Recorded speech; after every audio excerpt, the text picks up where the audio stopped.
It was surprising to me just how many there were, and a lot of these families are just traveling around the country looking for some kind of hope because they know there's a timeline on this. They just don't know how long that is.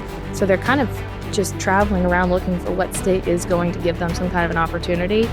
And when you look at, again, the timeline too, this was one of the other changes that we've made in the law was around remote appointments. So a lot of patients have told me that they spend their last few months just traveling around the country hoping that they might qualify for a treatment. They don't know that they'll qualify. They just show up in a state and meet with doctors and say, here's what I have. Would I qualify for this treatment? And a lot of times the answer is no. So they spend a lot of time and a lot of money traveling around just to be told no. So with this legislation, it actually will allow patients to have that first appointment remote so they can join a Zoom call. Americans are capable of achieving extraordinary things when they have the freedom and opportunity to do so. This is American Potential. Hey everyone, and welcome to the American Potential Podcast. I'm your host, David Fromm. You know, if someone's battling a rare, life-threatening disease, you'd think getting any type of treatment would be simple, right? Unfortunately, it's not. Too many patients face roadblocks that really keep them from accessing certain options. But some states are changing that, removing barriers so people with terminal illnesses have options instead of nothing at all.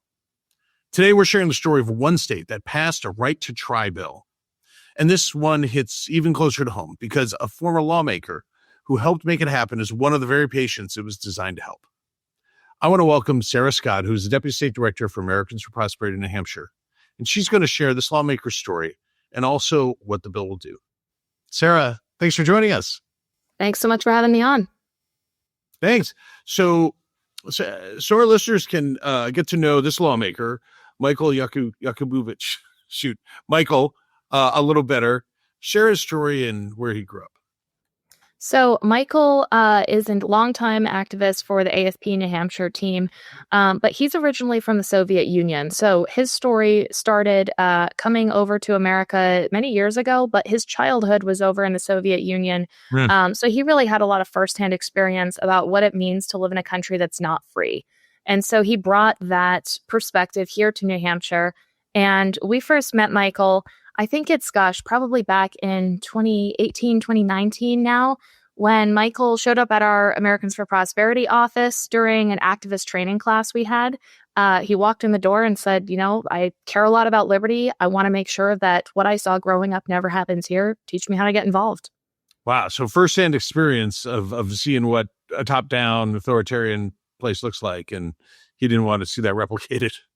It really gave him a lot of passion for wanting to get involved because he knew just how bad things could get if people didn't stand up and make a difference.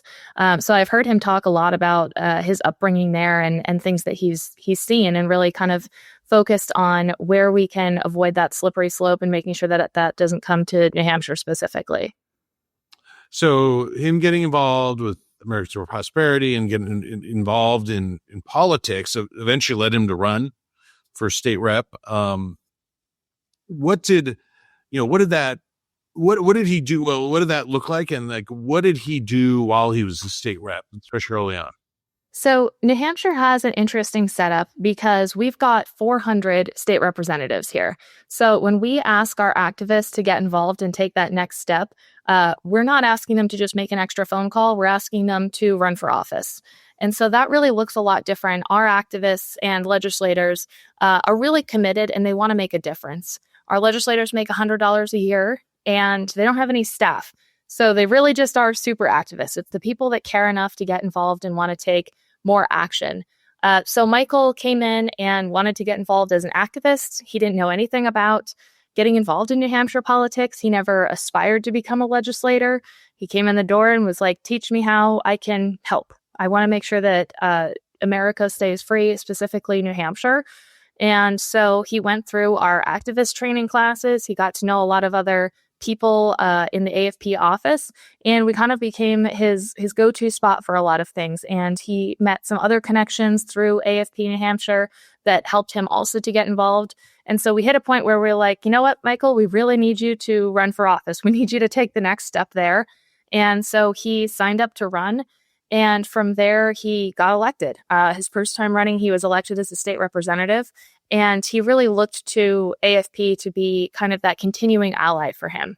And he was one of our best, I would say he was the behind the scenes guy for the New Hampshire House. Sometimes legislators get elected and they want to be the one that's up front, giving all the speeches and doing the media interviews and things like that. Michael was really looking at behind the scenes on how we could make this work better and how he could bring more people into the fold. That's great. What were some things he did in order to do that? Was he a bit of an organizing influence? Yeah. So one of the cool things that Michael put together, something that we still do in the AFP office still today. So he realized that with 400 state representatives and no staff, those legislators were really honestly disorganized. There wasn't a lot of bringing everybody together and figuring out who's on what page and how can we all get united towards the same goals. So when it would come time for bill filing, we would never really know who was filing a bill. Did somebody already sign up for it? Did nobody sign up for it? And we just kind of were unclear on where we were going. So Michael came to us and suggested that we organize meetings in the office. And he was like, can I bring legislators in around each topic? And we'll talk about what does good look like? Where are we going with this? And what kind of legislation do we need to push forward the next year? And who are the key players in that? So who's going to sponsor the legislation? Who needs research? And kind of getting everybody on the same page. So we started doing those meetings in our office. So we would bring folks in around an issue like healthcare policy and say, this is what we think good looks like in terms of healthcare. And here's some of the research. Legislators would have a chance to ask for more information. We'd bring in other coalition partners and just get everybody on the same page. You and I have worked together in New Hampshire for some time, in fact, in the past. And I adore New Hampshire. It's just one of my favorite states. And I love kind of the odd, really direct, very democratic way that there's such a great history to it of democracy there. And so I love what he was doing is so necessary because it is, it's 400 state reps making $100 a year. I mean, these people have jobs and lives and everything outside of it, but they're just doing it because it's a passion and they care. So I love that he was doing that. So my understanding is that he then ran for state senate, right? And tell us what happened when he was running for state senate. We asked people first, can you sign up to run for state representative? And they go, yeah, I guess I could do that. And then if they're really good at their jobs, we ask them to do even more. And we ask them to sign up to run for state senate. So unlike our House of Representatives, our state senate is only 24 members. So very much smaller, but they still only make $100 a year. So running for state senate is tough because you don't have much staff. You don't have a lot of money to spend on this. And it's a larger district to run in. So for a long time, we really didn't have a consistent aligned group in the New Hampshire Senate. We would look at the House of Representatives and say, we've got a lot of conservative values over there, a lot of aligned people, but we really didn't have that in the Senate. So we ended up encouraging Michael to run for state Senate. And through the encouragement of us and a lot of other people there, he decided to go sign up and run. And so he ran his state Senate campaign. And he ended up having a primary. It was definitely a tough primary battle. It was kind of, I would say, like the establishment versus the liberty. And so there was a lot of excitement and momentum because we hadn't seen a primary like this as far back as I can remember, actually. Things don't turn over as much in the New Hampshire Senate as it does in the New Hampshire House. So we had definitely quite the primary experience there. It was a tough race. And Michael ended up beating his primary opponent, which was much the surprise, I think, of a lot of folks watching this race. That's great. So, but I believe he got some bad news while he was running for Senate. Is yes. That right? So after the New Hampshire primary, the next day was super exciting. Michael had won his race. We were all ecstatic about that. And then we got a call with the bad news that Michael actually wouldn't be able to continue running in the general election. So that was pretty shocking to all of us. He had gotten a diagnosis, a very terminal cancer diagnosis, and he wasn't going to be able to continue running for office. So to have gone through that race, the primary, and have had such a hard fight We had so many activists that were involved and excited about this. And then to hear that Michael wasn't going to be able to continue on, and we didn't know what was going to happen to him. Because at that point, I think a lot of us had heard that he had cancer, but they couldn't even figure out where the cancer was at that point. So it was definitely a shocking thing to hear. So he's encountered some obstacles trying to get treatment, right? What Yes. are some of those obstacles? So Michael's diagnosis was stage 4 cancer. And like I said, at first, they didn't even know where it was. I couldn't even tell you how to pronounce the name of the cancer he has, but it's a bile duct cancer. And it's very aggressive. And I think the 5-year survival rate for this is about 5%. So when you get this diagnosis, they're kind of saying, you don't have a lot of options. We're going to try our best to treat you, but it's an uphill battle for sure. So Michael started cancer treatments right after the primary and continued on with that. He's gone through round after round of chemo, and all of it's pretty much just a guess that, like, we don't know that this is going to help you at all, but here's the treatment that you have. And since then, I know that Michael has tried a lot of different experimental treatments and looked at other ways, because 5% survival rate after 5 years is not exactly great odds. And so he's really been looking everywhere to kind of find the treatments that might actually help him. And that kind of led him to this legislation and the fight that we had in New Hampshire over right to try. So we're going to be talking about what right to try is. So right to try is letting people try these experimental treatments if they're facing terminal diagnosis. So a lot of times people get that diagnosis, they say, we can't do anything for you. Good luck. And instead of saying that's where it ends, it's saying if there's a pathway forward that we're not telling you it's a cure, but there's a chance that maybe this could help you, we're going to let you go ahead and try that. And so we passed right to try legislation in New Hampshire and at the federal level back, I think that was 2018 now. And we had a lot of excitement around that. We were really motivated and thought, man, we fixed the problem. And then unfortunately, what we figured out since then is that we removed some of the barriers, but there were so many still in place that this legislation still wasn't actually helping patients. And so we realized that we needed to put together some legislation in New Hampshire, is where we ran it this past year, to make right to try legislation actually usable. So we made some changes at the state level to, one, clarify the protections for doctors. So Michael told us a lot about the risks that doctors go through. He talked about the nurses and doctors put on spacesuits every week to walk into his treatment because it's a dangerous treatment. But they're willing to do that. But the problem with a lot of these experimental treatments is not so much that the doctors are not willing to take that risk, because they're taking the risk just to go in and treat him. Insurance companies don't like that risk. The insurance companies for the doctors. And so they're really concerned about civil liability issues. And so this legislation basically says that patients know what they're signing up for. They know you're not giving them a cure. This is just hope, and it's giving you the chance that maybe there's a miracle. And so it waives that civil liability. So patients can basically sign a waiver and say, I know this might not work. And then the doctors have that flexibility to actually go and treat the patient. So in essence, is right to try legislation really just allowing patients who are facing a really dire prognosis to assume the responsibility and the consequences for these experimental or less tested treatments? Mm-hmm. Yeah. So basically, they're just saying that we know that we're acknowledging this is not going to be 100% a cure. We just want the chance to try.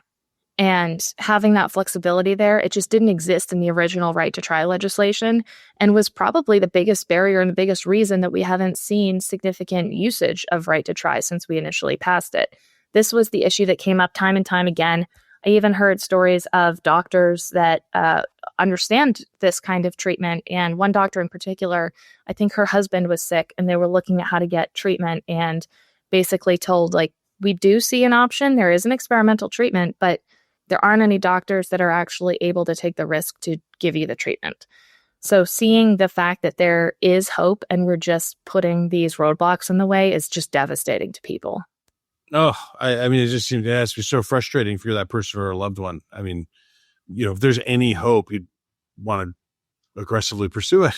Yeah, absolutely. And one of the other changes that I thought was really interesting that I didn't know about initially is that the original right to try legislation focused primarily around drugs and not just experimental treatments in general. So there's been a lot of advancements in technology with things like individualized gene therapies. And when you look at genetic diseases, there are just so many genetic diseases that don't have any treatments. I think if you look at rare disease in general, 80% of them are genetic in nature.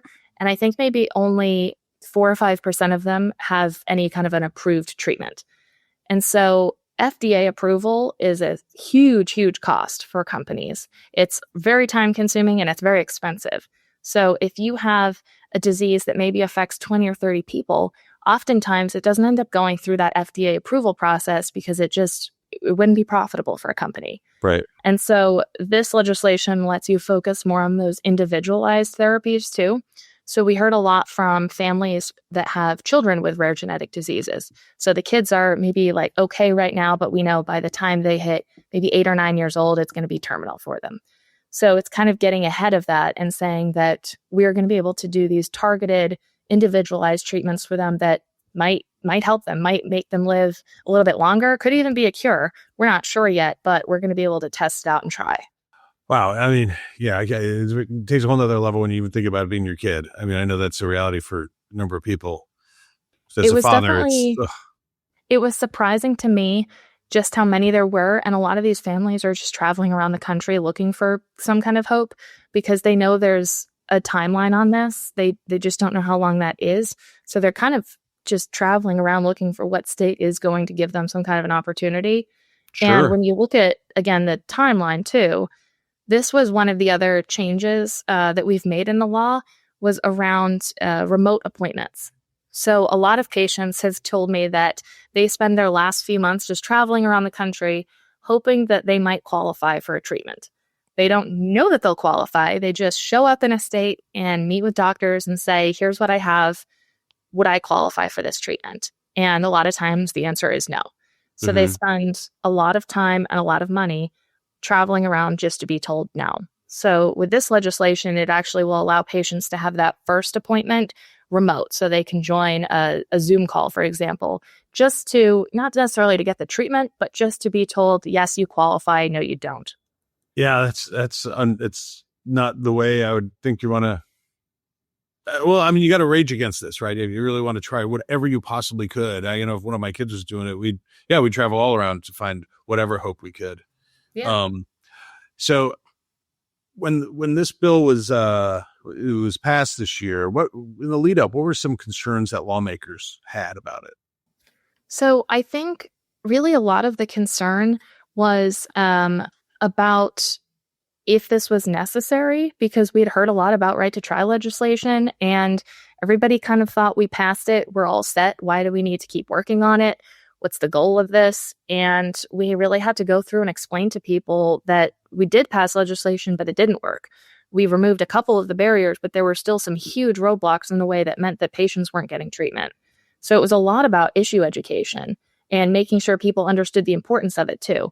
And so at one point we hit some kinds of, disagreements over how do we define terminal, for example. And there were a lot of questions over, does terminal mean they have to, it would be terminal in 6 months? Does it mean it would be terminal by some point in the future? Like, how do we define that? And there were a lot of conversations with legislators. And, a lot of times when things get complicated, legislators say, why don't we just sit on it and we'll come back to it next year? We'll figure it out.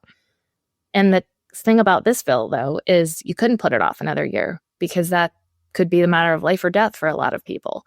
So there was a lot of pressure on legislators to say, no, we can't just put this aside and work on it for a year. We have to fix this today because a lot of the people that this bill is trying to help won't be here next year if we don't pass this today.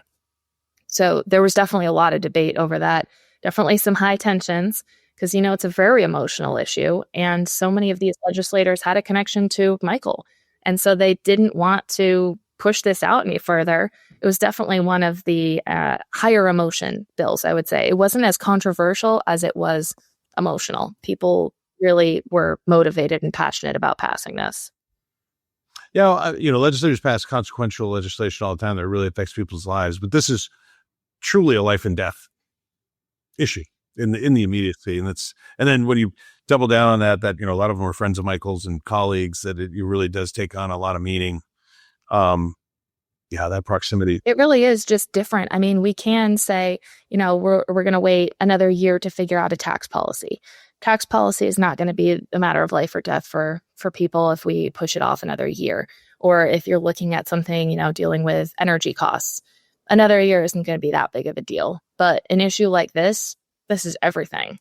And so there was just a lot of pressure, I think, on people to figure out how could we come to some kind of an agreement. And I'll be honest too, they took a lot of expertise. There were not a lot of people that are well versed in this topic.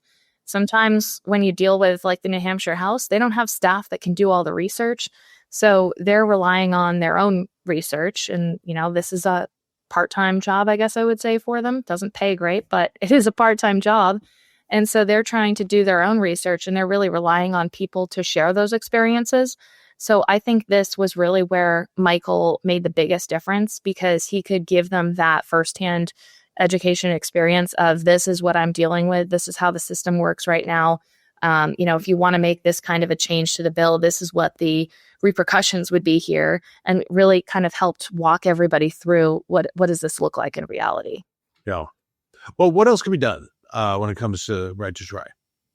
So there are still a lot of things that I think we're figuring out need to happen. One of those does, I think, go back to the definition of terminal. There are a lot of diseases we know that are they're going to continue to get worse over someone's life. A lot of chronic illness, for example. And so I think one of the things we could do there is continue to expand that. So if there are people that are facing a disease where they're going to continue to decline over years, let's get them help now. Let's not wait until they're terminal. Yeah. Let's try to expand on that now. And I think New Hampshire is really set up in an interesting position because we're right next door to Boston. And Boston is one of the biotech centers of the world, really. We have such great medical care there. And we have a lot of people that want to experiment and figure out, I think we can save patients' lives. And so I think we've been talking more and more to some of these companies that are looking to come in to figure out what are those other barriers still. And that definition definitely does seem to be one of them that we can still work on here. One of the others is looking at actual treatment centers, getting treatment centers set up here so that you can continue to innovate within those centers also. I believe this next year, our legislators just were filing bills on this a couple weeks ago. And I think we've got 3 or 4 bills in this next session that are going to continue to try to expand on these efforts already, which is funny because 2 years ago, nobody was talking about this issue in New Hampshire. It was just totally off everybody's radar. And now that we've had this fight last year, everybody's coming to the table with their own ideas for how they think we can improve things. We've had a lot of businesses come up to the state to talk through, what their issues are still, what kind of barriers are in their way. So I'm really excited to start hearing the conversations on it next year. And I'm pretty optimistic that we're going to continue to make some changes on this, because this bill has definitely seen just a lot of support across the board. That's fabulous. So how's Michael doing now?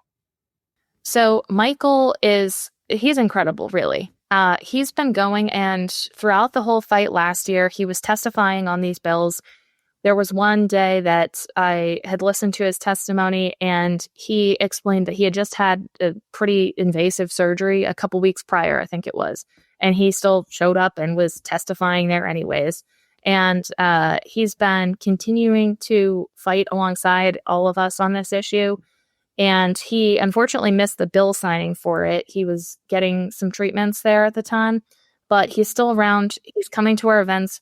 Every time we have an event, I'm always shocked at the fact that he is still consistently shown up. So right now he is going down to New York pretty frequently to get treatments. There's still not really this is what we can do and this will be the cure. It's a lot of waiting to see. There's a lot of, try traveling over to a state here for a trial. Does that work? Things like that. I would say the thing I'm really most impressed with Michael on is the fact that he is pushing through all of this and is just so dedicated to this. Throughout the right to try fight, he didn't really look at this as a bill for himself. He was like, I'm already traveling down to New York. I'm getting what kind of experimental treatments they can give me through trials. And he was like, this is for the people that don't have what I do, because he talked a lot about the support of his family. For example, his kids aren't little anymore. His kids are a little bit older. So, he doesn't have a 2, 3, 4-year-old at home that can't miss out on having their dad around. And then there's also just a huge cost.